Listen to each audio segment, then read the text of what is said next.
Bismillahirrahmanirrahim. Alhamdulillahi rabbil alamin. Wa bihi nasta'inu ala umuri dunya waddin. Wassalatu wassalamu ala asrafil anbiya'i wal mursalin.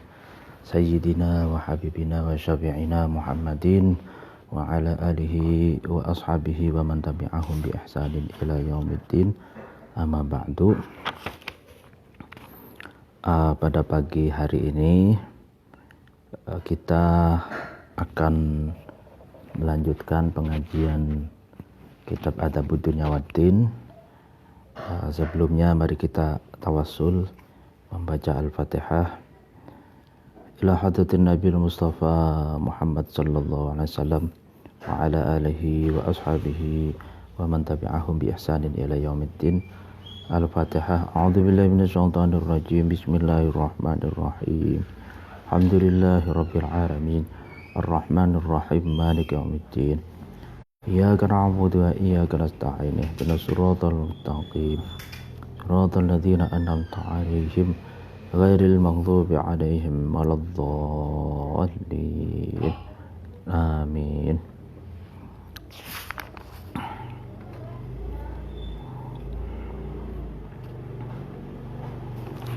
Ila hadratin jami'il ulama'il 'amilin wal awliya'i was suhada'i was salihin wa jami'i masyayikh lirboyo wa bil khusus muallif hadal kitab Adabud Dunya Waddin Asy-Syaikh Abil Hasan Ali bin Muhammad bin Habib Al-Mawardi Al-Basri Asy-Syafi'i. Al-Fatihah. A'udzubillahi minasyaitonir rajim. Bismillahirrahmanirrahim. Alhamdulillahi rabbil alamin. Ar-Rahmanir Rahim. Maliki yaumiddin.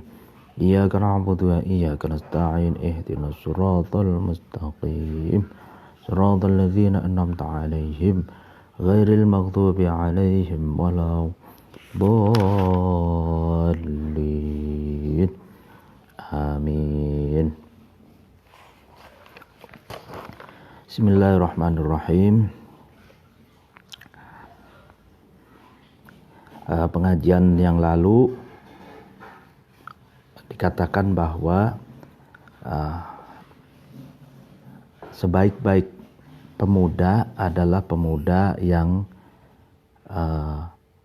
menyerupai orang tua dalam akhlak dan kedewasaannya, sedangkan seburuk-buruk orang tua adalah orang tua yang menyerupai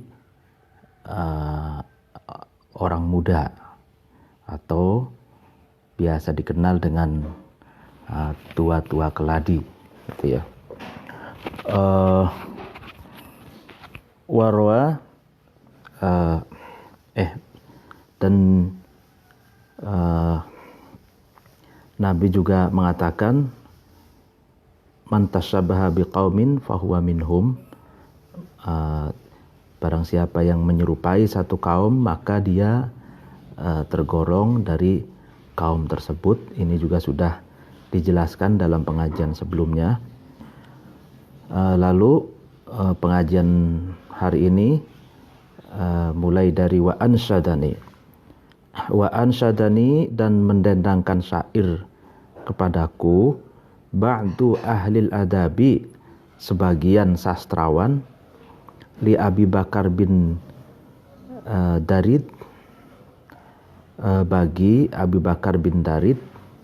Apa bunyinya?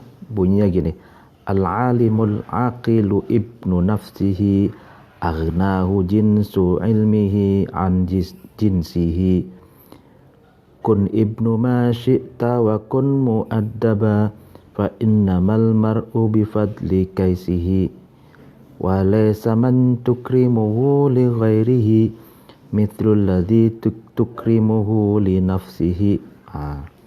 Ada 3 syair. Al-alimu, adapun orang alim, orang yang berilmu. Al-aqilu, yang memiliki akal yang sempurna.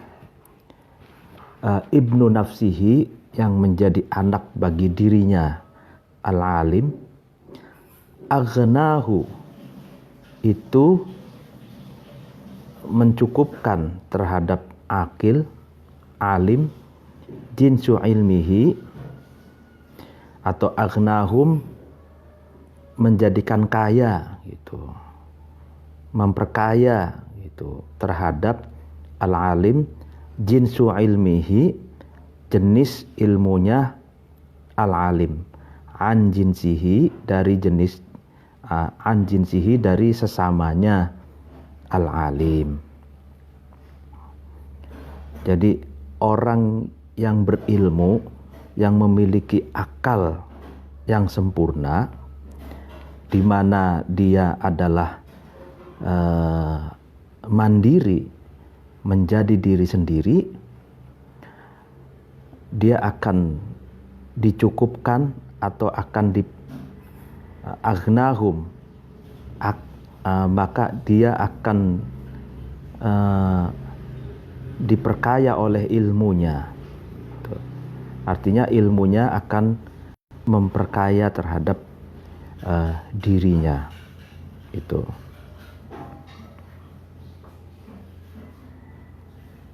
Artinya di sini dikatakan ay aghnahu syaraful ilm an syarafil hasab wan nasab.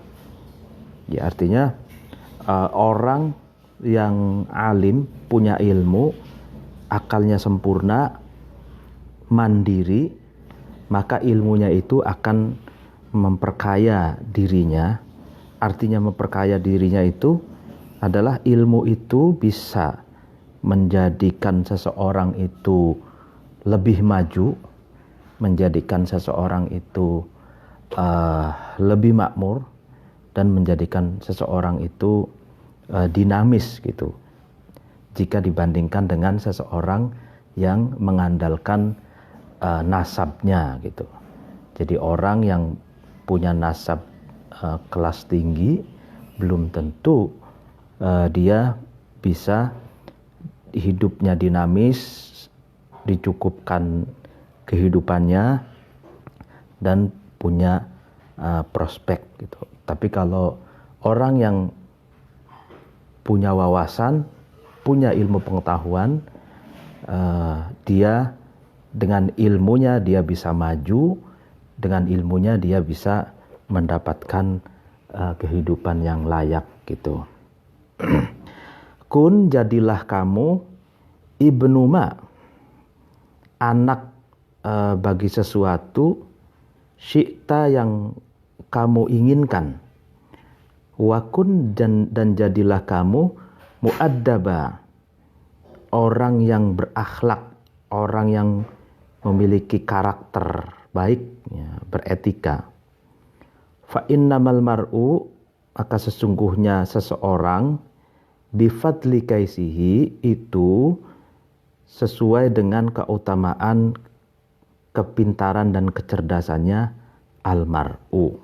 Nah, jadi kun ibnu masyita, jadilah kamu sebagai ibnu masyita. Ini keren sekali, artinya jadilah dirimu sendiri, jadilah kamu sesuai dengan apa yang kamu inginkan gitu. Kalau makna literalnya ibnu masyita itu anak laki, jadilah kamu seperti seorang anak bagi sesuatu yang kamu inginkan, ya kan? Artinya independen, mandiri, dan menjadi diri sendiri. Itu. Kun ibnu masyita, jadilah sesuai dengan apa yang kamu inginkan. Gitu. Wa kun mu'addaba, dan jadilah kamu sebagai orang yang punya perangai sopan santun. Jadilah kamu sebagai orang yang punya adab gitu. Fa innamal mar'u bifadli kaisihi, karena sesungguhnya seseorang itu ditentukan oleh keutamaan atau kelebihan dari kecerdasan dan kepintarannya gitu. Walaisa, dan tidak ada man seseorang tukrimuhu, yang kamu muliakan orang itu, tukrimuhu, yang kamu memuliakan terhadap man itu, li ghairihi, karena selainnya man. Oh ya. Mithlul ladzi, itu seperti seseorang, tukrimuhu, yang kamu muliakan terhadap alladzi, li nafsihi, karena dirinya alladzi, ya kan? Kenapa di syair yang kedua itu ada anjuran untuk menjadi diri sendiri sesuai dengan apa yang dikehendaki dirinya sendiri, dan menjadi orang yang berakhlak, berkarakter sesuai dengan kecerdasan dan kepintarannya? Ini alasannya. Yang syair yang ketiga, walaisa man tukrimuhu li ghairihi, seseorang yang kamu muliakan itu bukan karena orang lain. Itu. Jadi kamu memuliakan, menghormati, mendudukkan seseorang pada tempat yang mulia, itu bukan karena orang lain. Mithlul ladzi tukrimuhu li nafsihi, tapi karena kamu memuliakan orang itu karena memang melihat orang itu sendiri. Itu. Jadi karena orang itu sopan santun, beretika, tidak sombong, tidak mudah marah misalkan, lalu kemudian lemah lembut, punya ilmu dan wawasan, berakal sempurna, dan berbagai kriteria yang ada di dalam diri seseorang itulah yang menjadikan kita menghormatinya gitu. Tidak karena melihat siapa bapaknya, tidak karena melihat orang lain siapa keluarganya, tapi melihat orang itu sendiri. Jadi makanya jadilah dirimu sendiri yang berkarakter dan berilmu, karena orang itu memuliakan dirimu karena dirimu, bukan karena orang lain, bukan karena bapakmu, bukan karena keluargamu. Kalau dirimu berkarakter, dirimu punya ilmu dan berakhlak, maka itulah alasan kenapa orang itu memuliakanmu. Itu, ya. Itu syair, 3 syair itu. Jadi maksudnya apa? Maksudnya ya tetap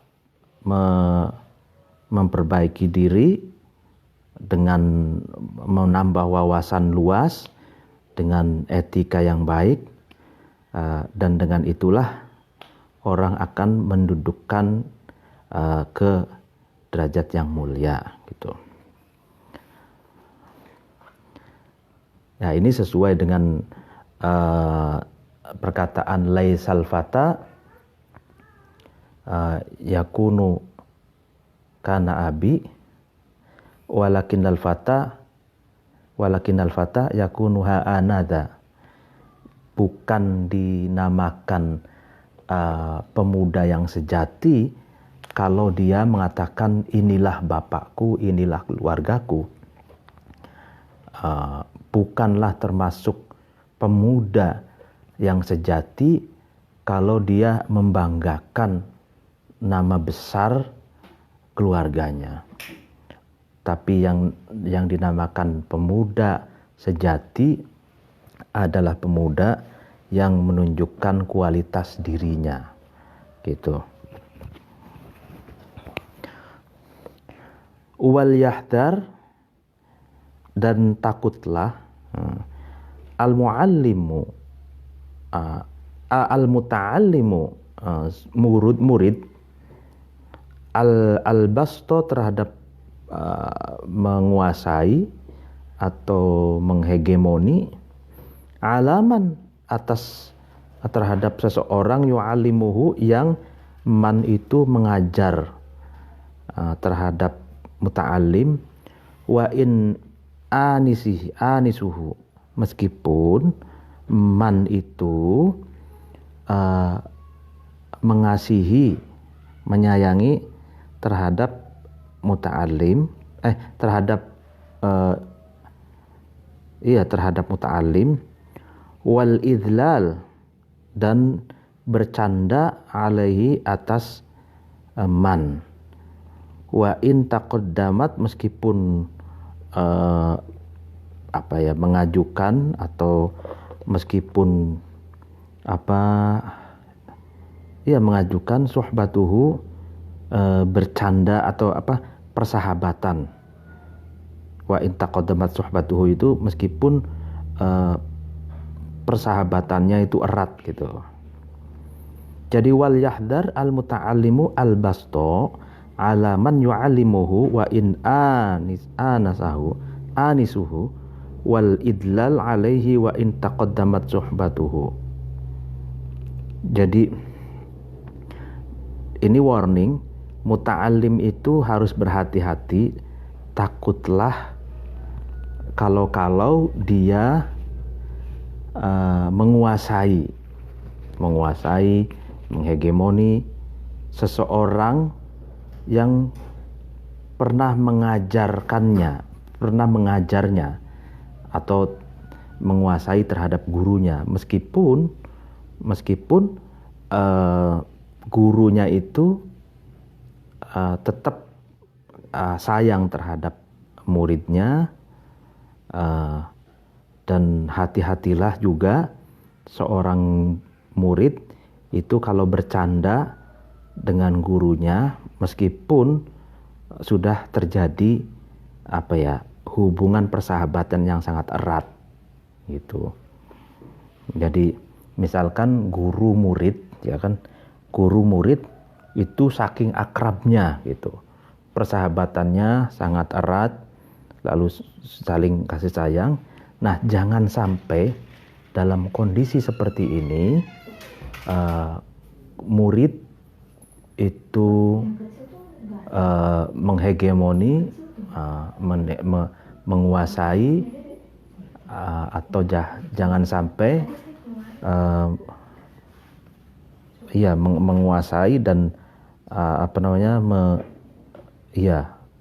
menguasai itu bisa menghegemoni, jangan sampai ngelunjak lah ya gitu terhadap gurunya gitu.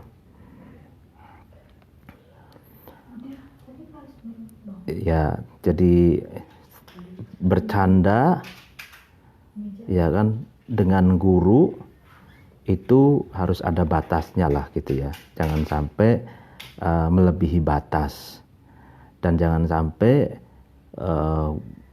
murid itu menguasai, menyuruh-nyuruh gitu ya terhadap orang yang pernah mengajar atau terhadap gurunya ya.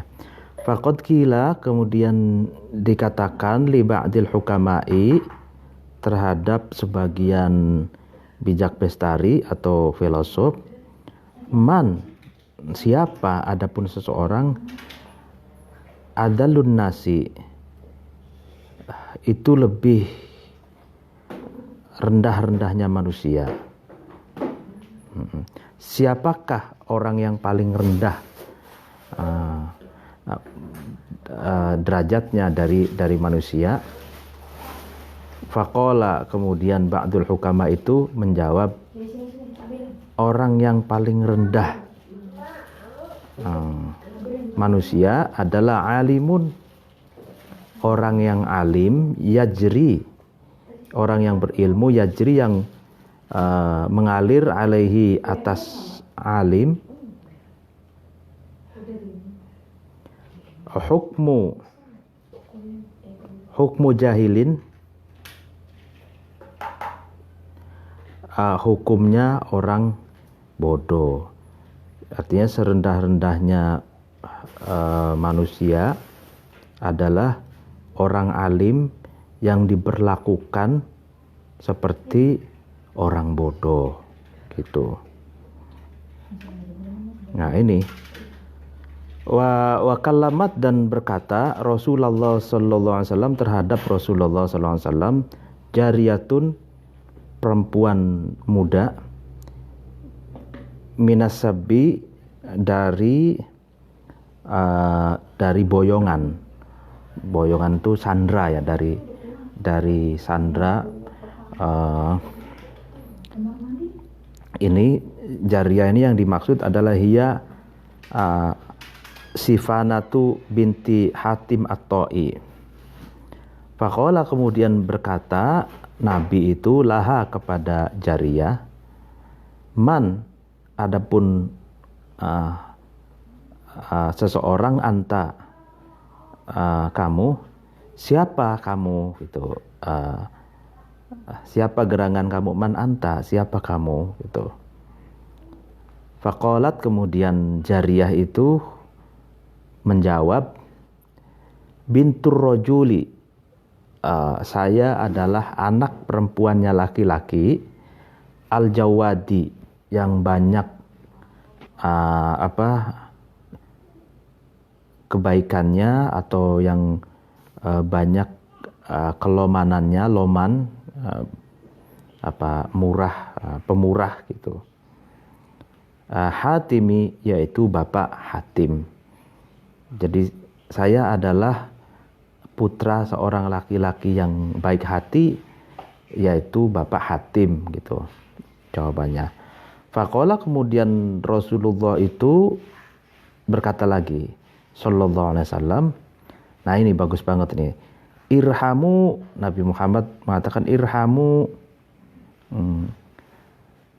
kasihanilah atau berilah kasih sayang kamu sekalian, sayangilah kamu sekalian, aziza qaumin, terhadap orang yang mulia dari satu kaum, atau orang mulia-mulianya seseorang dari satu kaum, dalla, yang hina, yang menjadi hina. Artinya kasihanilah orang yang mulia-mulianya satu kaum yang menjadi hina. Irhamu, dan kasihanilah kamu sekalian, ghaniyan, terhadap orang kaya, iftaqarra, yang menjadi melarat, iftaqarra, yang menjadi miskin. Irhamu, yang ketiga, irhamu, kasihanilah kamu sekalian, aliman, terhadap orang yang berilmu, terhadap orang alim, doa, yang disia-siakan, bainal juhali, di antara orang-orang bodoh.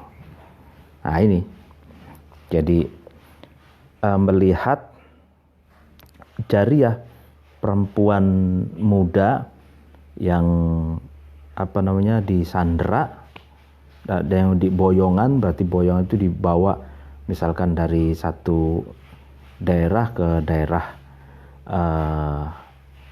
bersama orang-orang muslim, lalu ditanya, siapa kamu? Saya anaknya Bapak Hatim. Bapak Hatim itu adalah seorang laki-laki yang baik gitu, mulia. Nah kalau lalu kemudian Rasulullah berkata, bagus sekali ini, kasihanilah gitu orang yang mulia dari satu kaum yang menjadi hina. Artinya dulunya dia menjadi seorang yang mulia, orang yang baik, lalu kemudian karena faktor politik, faktor ekonomi, atau faktor berbagai hal, dia menjadi hina gitu. Ya, menjadi sandra kan, orang mulia lalu disandra kan jadi menjadi hina gitu. Tapi oleh Rasulullah mengatakan harus mengasihani, menyayangi orang yang dulunya mulia mendadak menjadi hina. Yang kedua, Rasulullah menganjurkan irhamu ghaniyan iftaqarra. Jadi sayangilah orang yang dulunya kaya lalu menjadi jatuh miskin. Yang ketiga, sayangilah orang yang alim, yang disia-siakan di antara orang-orang yang bodoh gitu. Ya karena kan orang-orang bodoh kan tidak tahu orang alim gitu, sehingga mereka tidak menghargai orang alim gitu. Nah, menyia-nyiakan orang alim bagi orang bodoh karena kebodohannya, sehingga mereka bisa menyia-nyiakan orang alim gitu. Nah, orang alim yang seperti ini harus dikasihani, kasihan gitu ya.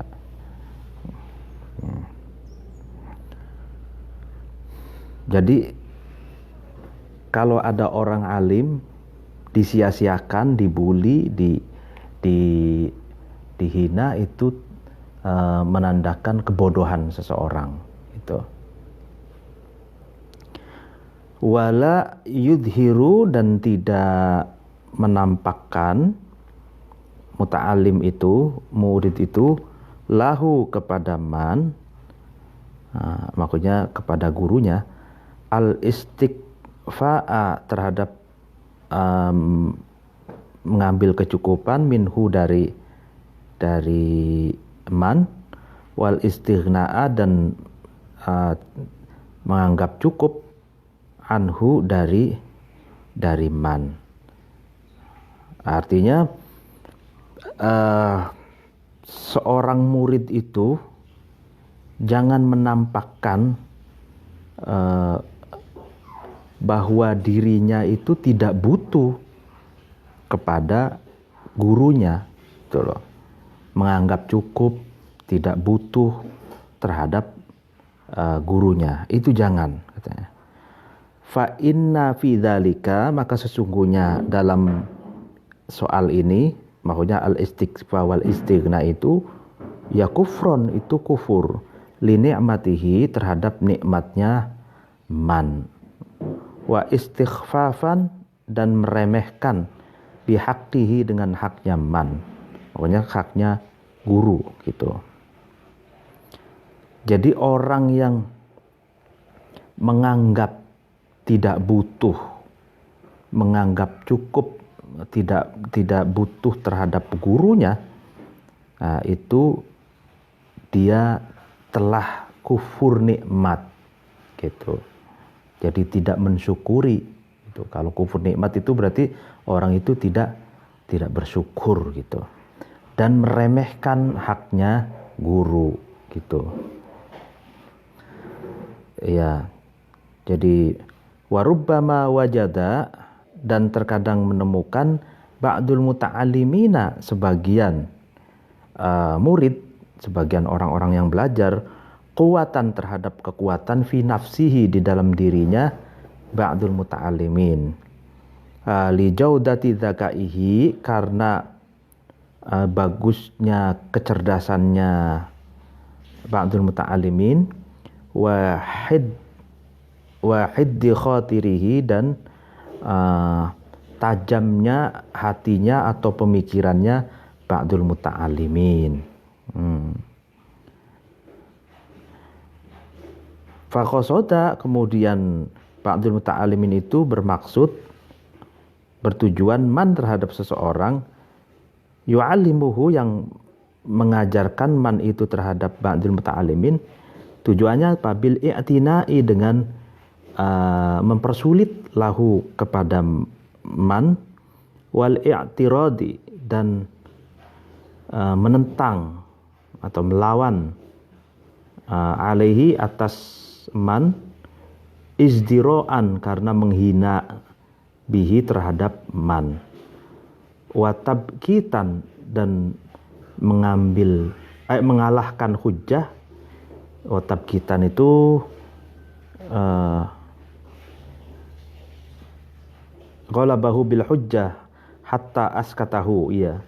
Jadi mengalahkan hujjah lahu kepada man. Jadi terkadang, katanya, sebagian murid itu menemukan kelebihan, kekuatan di dalam dirinya, misalkan karena dia merasa pintar, dia muridnya itu merasa pemikirannya lebih tajam, gitu. Sehingga murid itu bertujuan melawan, gitu kan, menghina dan mengalahkan argumentasi gurunya, gitu. Nah, ini ada kasus-kasus seperti ini, melawan, membuli, melecehkan gurunya, gitu. Nah, fayakunu, maka ba'dul muta'allimin itu ada kaman seperti seseorang taqaddama yang mengajukan bihi dengan menggambarkan ma itu al-mathalu, kalam misal, kalam perumpamaan, asairu yang berjalan, li abi batha, bagi abi batha. Apa kalam permisalan itu?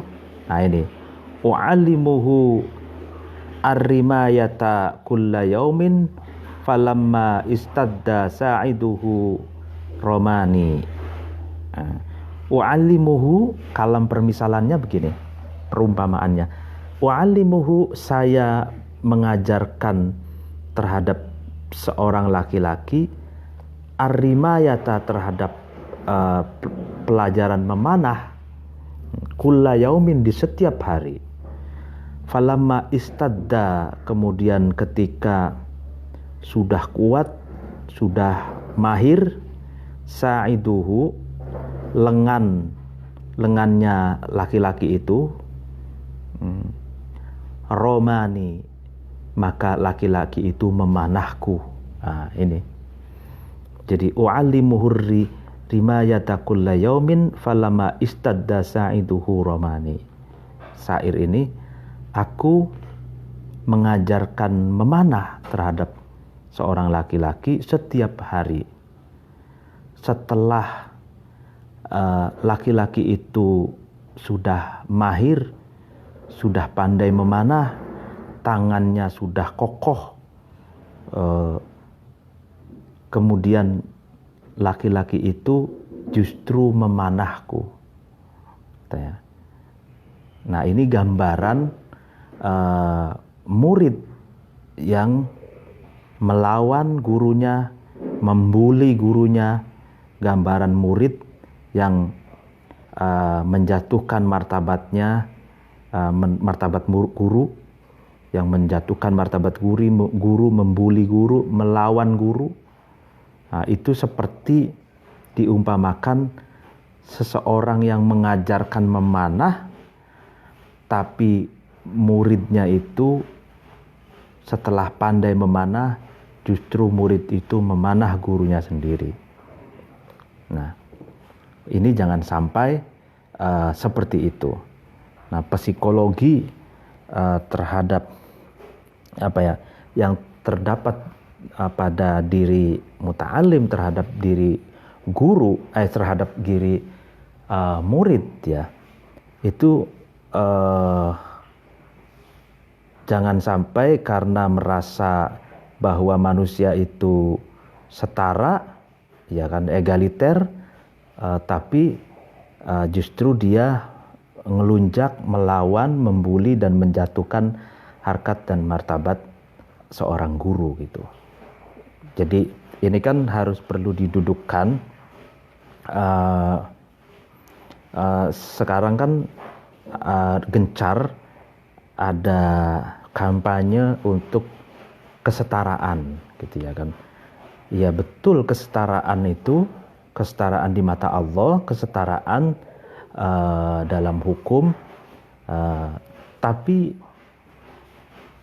kalau hubungan guru dan murid, setara itu dalam pengertian guru harus dihormati, murid jangan sampai karena di dalam dirinya itu merasa dia punya kepintaran, punya kecerdasan yang lebih tuh, sehingga dia menjatuhkan, membuli, meremehkan dan menjatuhkan harkat martabat gurunya gitu.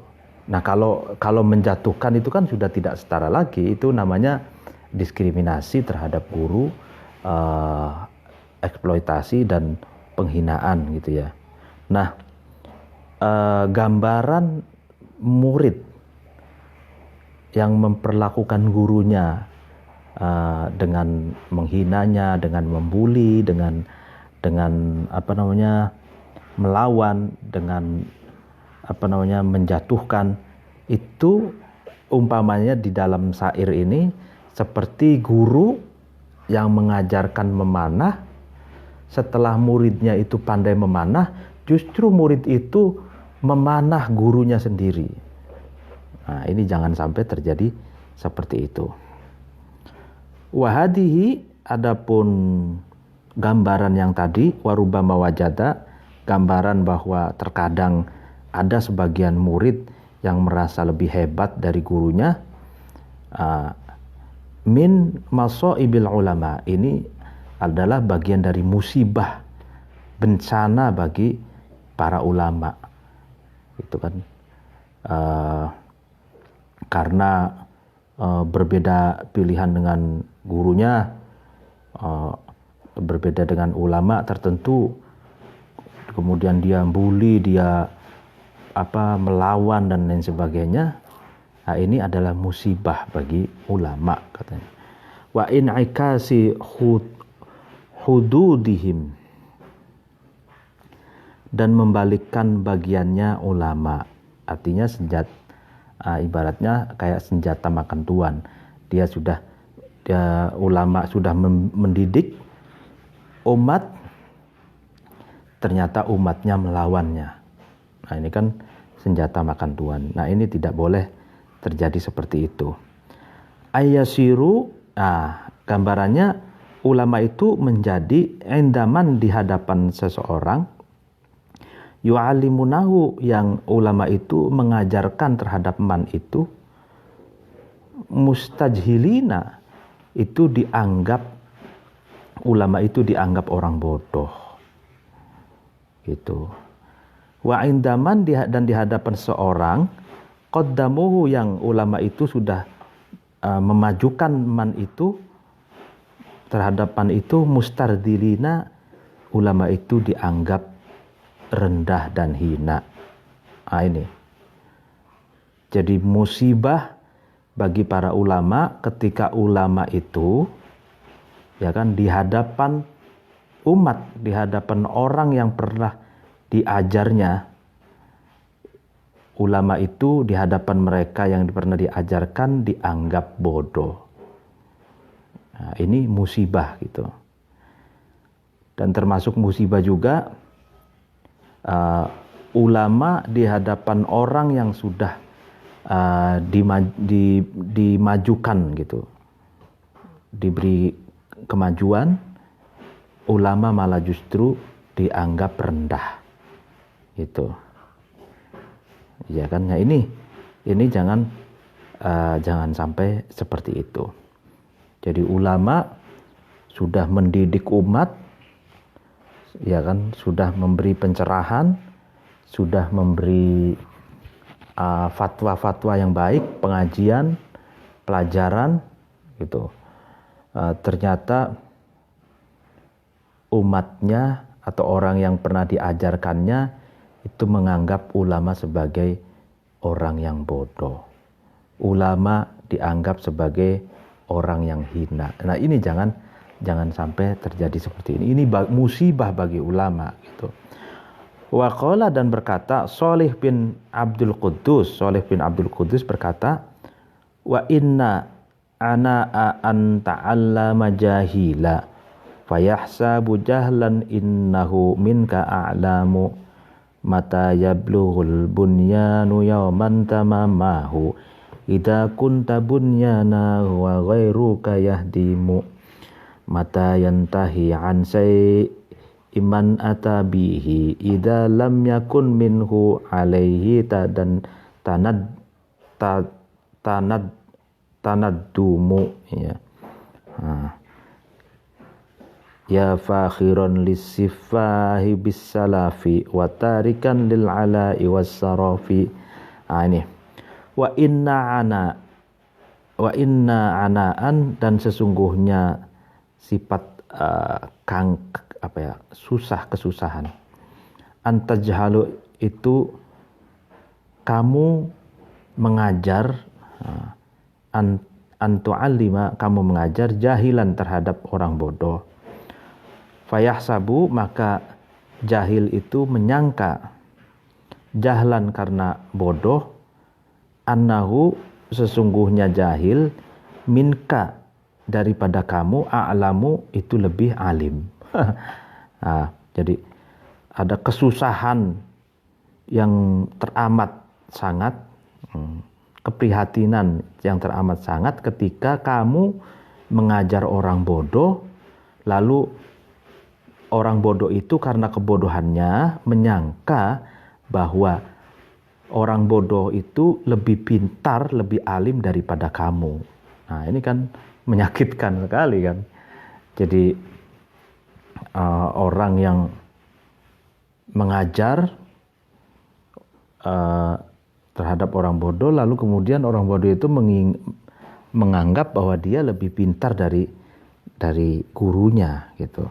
Nah, ini mata yabluhu, ketika sampai al-bunyanu, bangunan, satu bangunan, yauman di satu hari, tamamahu terhadap sempurnanya bunyan. Idza kunta, ketika kamu ada, tabannahu itu kamu membangun terhadap bunyan, wa ghairuka adapun selain kamu, yahdimu itu merusak atau merobohkannya. Mata yablughul bunyanu yauman tamamahu idza kunta tabannahu wa ghairuka yahdimu. Ketika suatu hari bangunan itu telah sempurna, gitu. Sudah berdiri kokoh bangunan itu. Nah, ketika kamu membangunnya, sementara orang lain merobohkannya, gitu. Jadi ketika kamu membangun dengan susah payah, gitu kan, dan bangunannya itu sudah sempurna, kokoh, gitu. Tapi orang lain yang meruntuhkannya. Mata yantahi, ketika sudah sampai an sayyi'in dari perbuatan buruk, man seseorang ata yang datang, bihi dengan sayyi', idza lam yakun ketika tidak ada, minhu dari man alaihi atas sayyi', tanaddumu menjadi menyesal atau getun. Ketika seseorang itu sampai, ya kan, dengan melakukan perbuatan buruk, atau ketika seseorang itu datang dengan membawa keburukan, ya kan, idza lam yakun minhu alaihi tanaddumu, ketika orang itu sudah tidak membawa keburukan lagi, idza lam takun minhu alaihi ketika seseorang yang membawa keburukan itu tidak memiliki rasa rasa penyesalan, rasa getun, ya. Nah, ini yang bahaya. Jadi orang yang membawa keburukan tapi dia tidak menyesali, gitu. Jadi ini gambaran guru itu kan yang telah membangun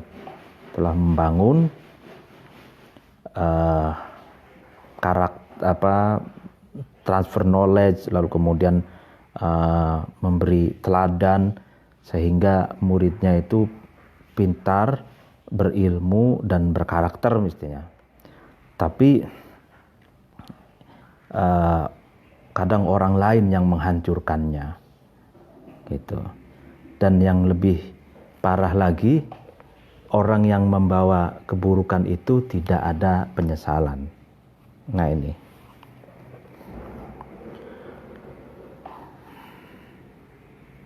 Iya kan banyak, misalkan dalam konteks di Indonesia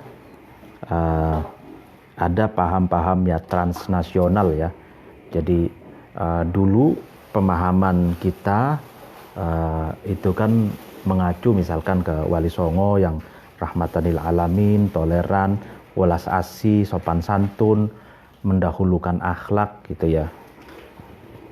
Tapi itu kan bangunan, ibarat sebuah bangunan yang kokoh, sempurna gitu. Lalu kemudian orang datang baru, itu ingin menghancurkan bangunan yang sudah kokoh ini tanpa ada penyesalan, seperti itu. Ya misalkan ya, ini contoh saja gitu. Yang tadinya anti kekerasan justru menghancurkan kekerasan gitu kan. Jihad yang artinya positif menjadi diarahkan pada jihad yang identik dengan peperangan misalkan gitu. Nah ini jadi, dan banyak sekali itu. Jadi bangunan yang sudah kokoh yang dibangun oleh ulama lalu kemudian akan dihancurkan oleh orang lain gitu. Nah ini jangan sampai gitu ya, jangan sampai terjadi gitu.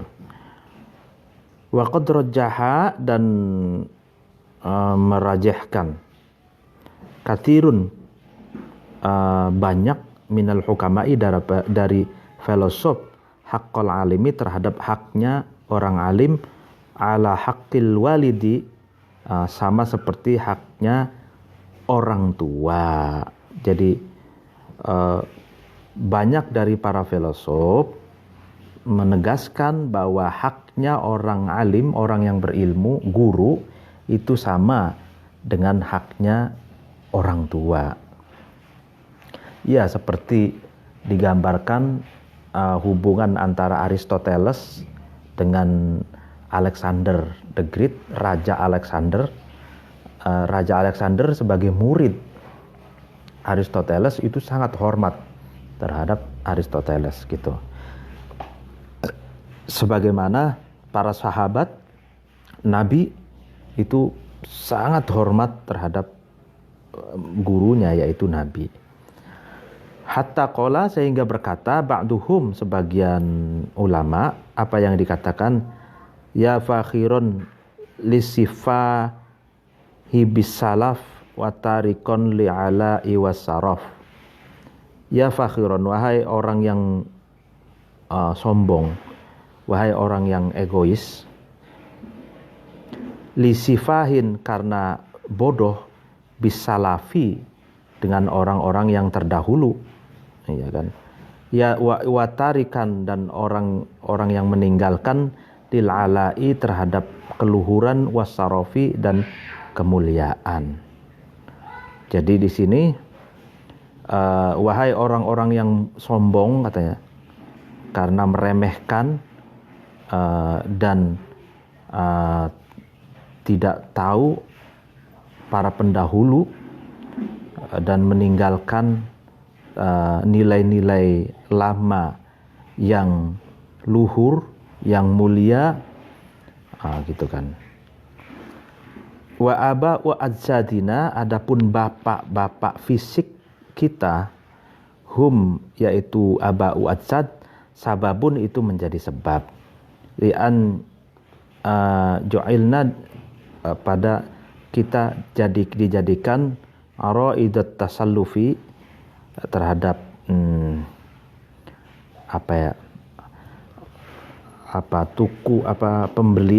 pembelian yang bisa rusak gitu. Man, adapun seorang alama yang mengajarkan, man itu annasa terhadap manusia, karena maka ada man itu khairu abin, lebih baik-baiknya bapak. Itu.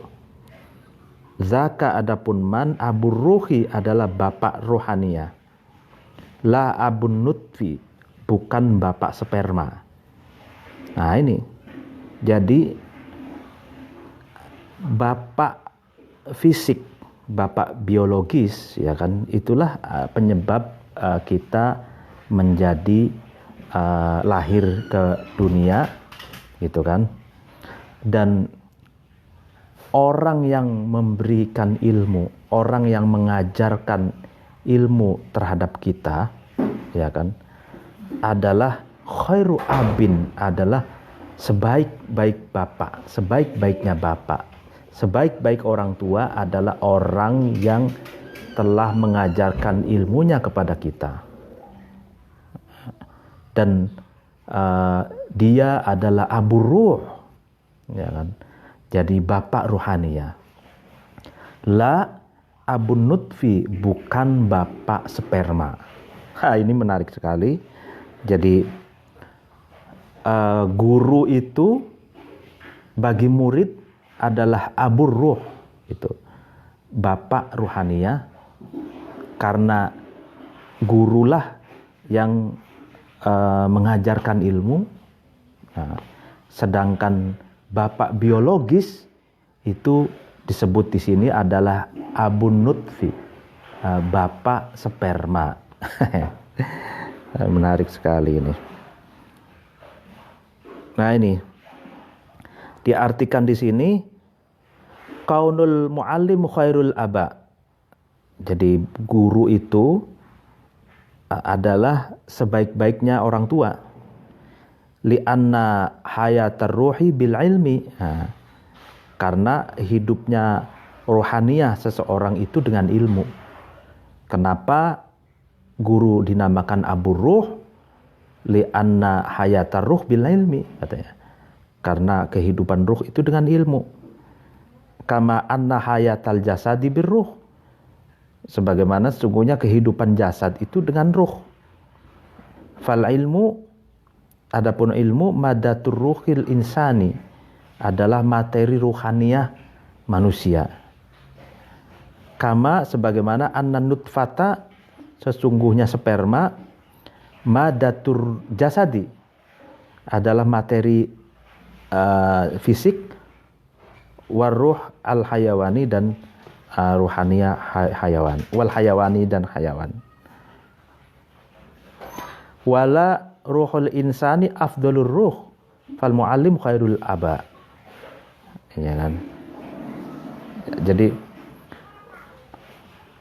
Jadi gini, ruh dan jasad itu kan saling terkait, gitu loh, ya kan? Kalau ruh ilmu itu materi ruhaniahnya manusia, ilmu.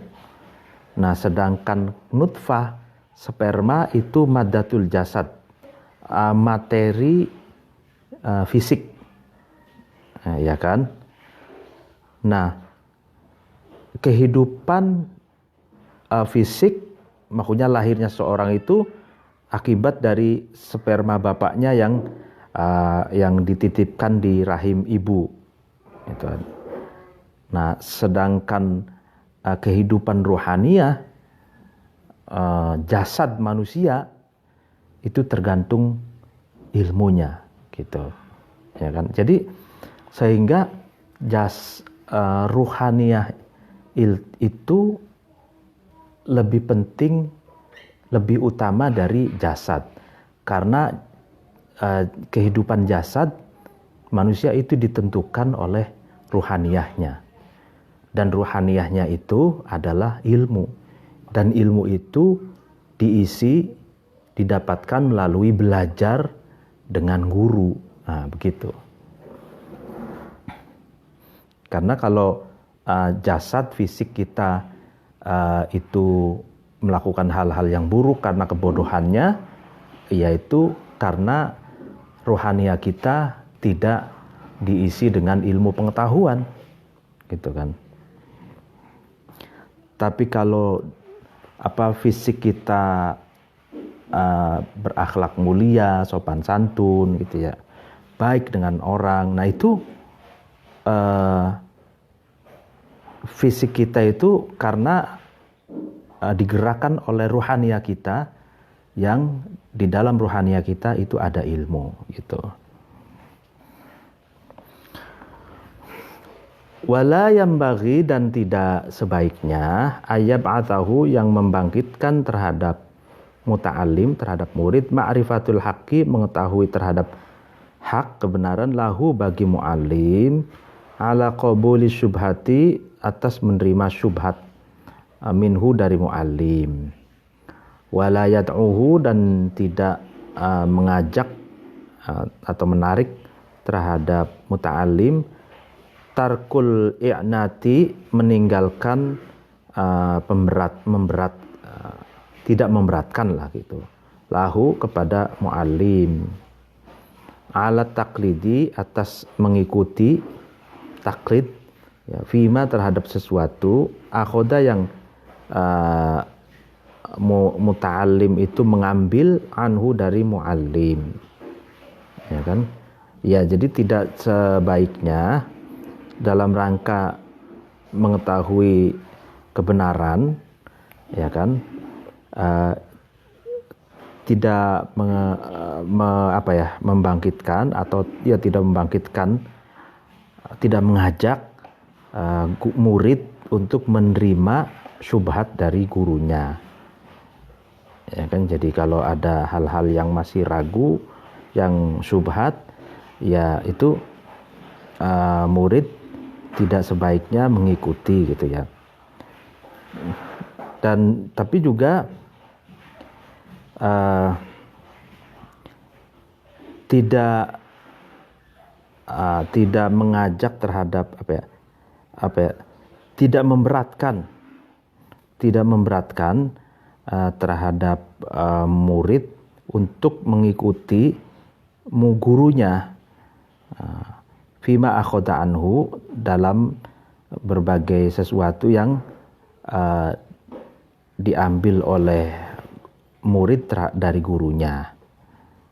Jadi taklid itu kan qabulu qaulil ghair bila hajatin wala dalilin. Jadi taklid, menerima apa adanya. Jadi ya artinya guru tidak memaksakan muridnya untuk mengikuti, gitu. Fa inna marubama ghala, tapi terkadang melewati batas ba'dul atba'i, sebagian pengikut, fi alimihim, dalam gurunya ba'd, hatta yarau, sehingga ba'dul atba' itu meyakini anna qaulahu, bahwa sesungguhnya perkataannya alim, dalilun, adalah dalil, wa in lam yastadil, meskipun alim itu tidak memberikan dalil, tidak sedang berdalil, gitu. Wa inna i'tiqadahu, dan sesungguhnya keyakinan alim, hujjatun, adalah hujjah, wa in lam yatahajja, meskipun alim itu tidak sedang memberikan hujjah. Fayuq dia kemudian mendatangkan bihi, terhadap muta'alim, al-amru, sesuatu, ilat taslimi, terhadap sikap pasrah, lahu, kepada mu'alim, fima, dalam sesuatu, akhoda, yang muta'alim itu mengambil, anhu, dari mu'alim, wa yu'awilu, dan kembali, bihi, dengan muta'alim, dalika, al-amru ila taslim ila taksiri terhadap sikap sembrono fima dalam sesuatu yasduru yang keluar minhu dari muta'alim. Nah ini. Jadi terkadang gitu kan, meskipun guru itu tidak mau memberatkan muridnya agar mengikuti apa adanya gitu. Tapi terkadang sebagian pengikutnya itu melebihi batas dalam menyikapi orang alim atau dalam menyikapi gurunya. Sehingga terkadang pengikutnya itu berpendapat bahwa apa yang dikatakan gurunya adalah dalil gitu. Padahal gurunya itu tidak sedang mengeluarkan dalil, dan apa yang diyakini oleh gurunya itu adalah hujjah. Padahal gurunya itu tidak sedang berhujjah misalkan, sehingga muridnya itu pasrah apa adanya, taklid buta terhadap gurunya, sehingga dia melakukan keteledoran ya gitu, tanpa ada filter, tanpa ada evaluasi seperti itu ya kan. Jadi itulah jadi kalau misalkan gurunya tidak ada memang guru tidak boleh memaksakan gitu kan, memberatkan terhadap muridnya agar muridnya itu taklid buta terhadap dirinya. Tapi terkadang justru problem itu datang dari pengikutnya gitu. Pengikutnya ini yang apa yang dikatakan yang diikuti atau junjungannya atau gurunya itu dianggap sebagai dalil, dianggap satu kebenaran mutlak. Nah gitu. Nah itu tidak mestinya tidak demikian gitu. Itu termasuk taksir, termasuk sikap sembrono gitu. Li'annahu, karena sungguhnya muta'alim yaztahidu itu beristihad bihasabi ijtihadiman, dengan menggunakan ijtihadnya seseorang, yakutu yang muta'alim itu mengambil anhu dari man, fala yab'udu maka tidak menjauh antubtila membatalkan tilkal maqalati inilah makalah inin farodat ketika dia menyendiri, ketika man itu menyendiri. Ayakhruju atau keluar ahluha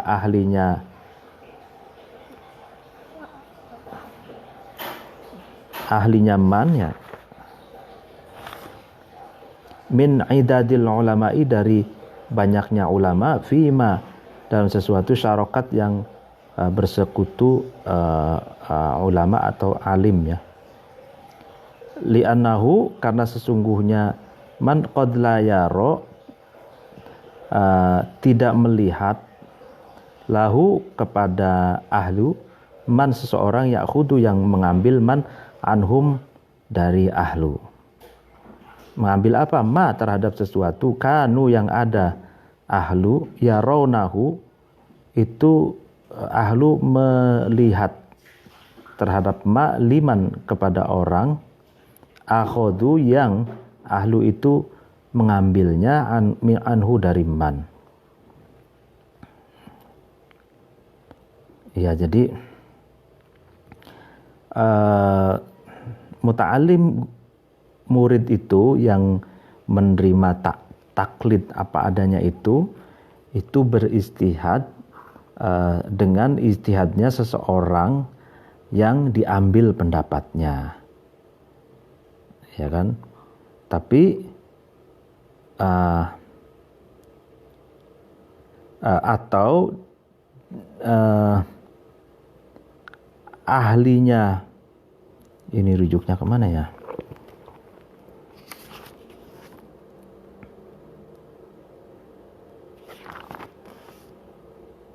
Iya, atau yakhruju ahluha min, jadi atau dari min idadil ulama, ahli dari ilmu ini, dari berbagai ulama yang bersekutu itu keluar.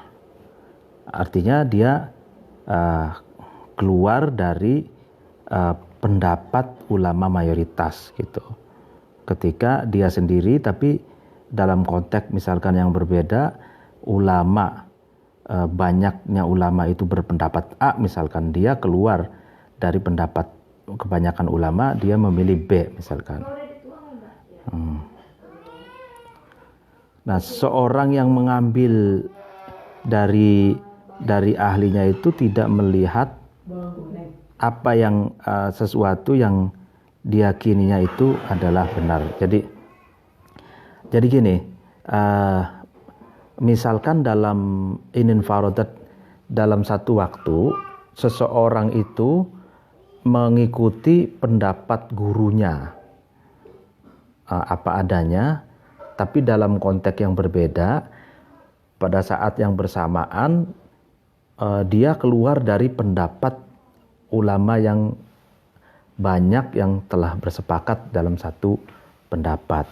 Nah, ini yang apa namanya, taksir ya, ini sikap yang sembrono gitu ya. Jadi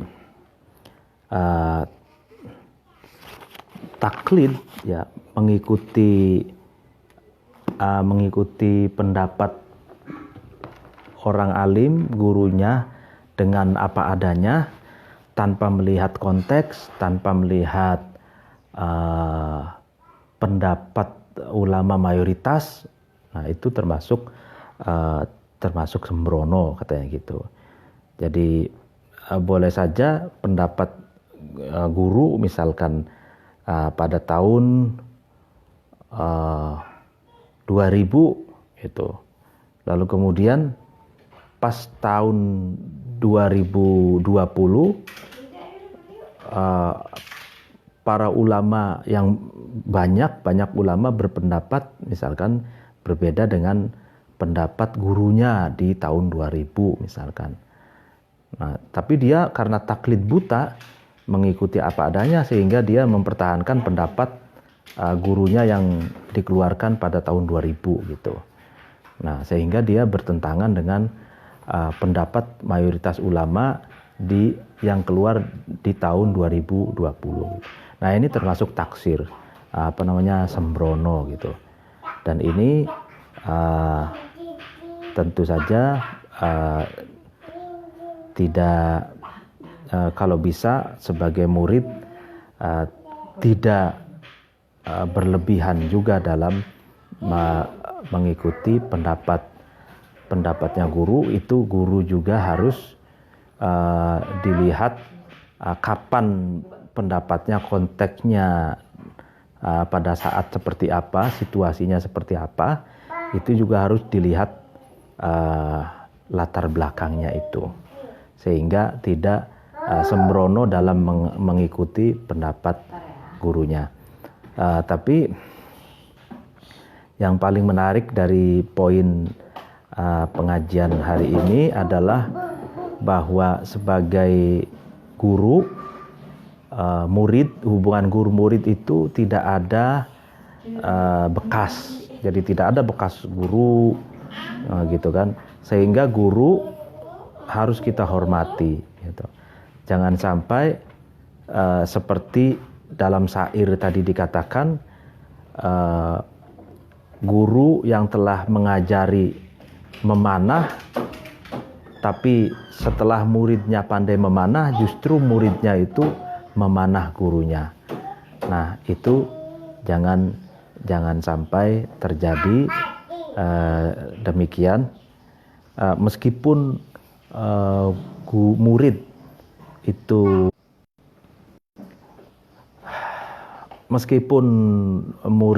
lebih berkembang daripada gurunya, tetap murid harus menghormati dan memuliakan gurunya. Itu banyak kan guru kita di waktu ibtidaiyah gitu atau aliyah gitu. Tapi kita kan terus misalkan kuliah dan mengembangkan wawasan kita. Meskipun demikian, tetap kita harus memuliakan guru kita yang mengajarkan alif bata huruf hijaiyah, mengajarkan ngaji. Kita harus hormat kepada guru kita yang mengajarkan di tingkat ibtidaiyah, sanawiyah, aliyah dan berbagai tingkatannya. Karena guru telah berjasa kepada kita. Wallahul muwaffiq ila aqwamit thoriq. Wassalamualaikum warahmatullahi wabarakatuh.